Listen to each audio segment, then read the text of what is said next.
আরে আপনার মেয়ে তো অনপাত না। মাইয়া দিয়ে দেও ব্যবসা করে এখন বাজার করে লয়ে যেতেছে, কি সব কি মায়ের টাকা দিয়ে নাকি? আমার তো ভাবতেও লজ্জা লাগছে, টাকার লেগে যে মানুষ এত নিচে নামতে পারে এটা তো ভাবতে পারি নাই। সি আজমল মিয়া, এটা আমি কি শুনলাম?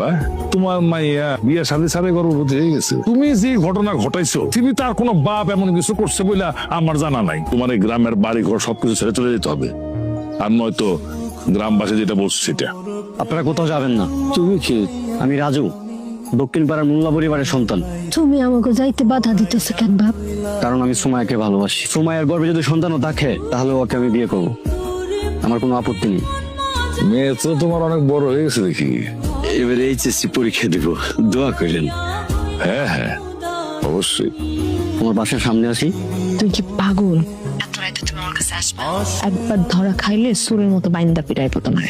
ইস, আমি কি চোর নাকি? তুমি আজমল কাকার মেয়ে না? জি, আসসালামু আলাইকুম। ওয়ালাইকুম সালাম। এখানে দাঁড়া আছো কেন? কোথাও যাবো নাকি? আমি বাড়ির দিকে যাইতেছিলাম তো, গাড়ির জন্য অপেক্ষা করতেছি, গাড়ি পাইলে যাব। বাড়ি যাবা? একটু আসো আসো, আমি তোমার নামে দিয়ে যাবো, আসো।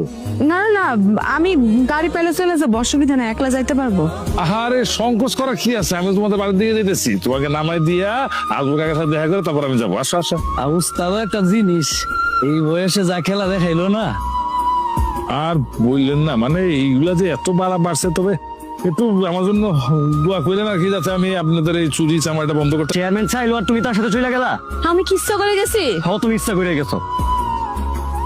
বাস বাঘের বাচ্চা, পুরুষ মানুষ দুনিয়া বেঁচে থাকতে হইলে বাঘের মতো বাঁচতে হইব, তেলা পোকার মতো বেঁচে থাকে কোনো লাভ নাই। সারাত কই আসিলি? কইছিলি তুই? হাক, তোর এগুলো কিসের দাগ? কিসের দাগ বুঝতে পারতেছ না? সাবালক মাইয়া সারাত কই আসিল?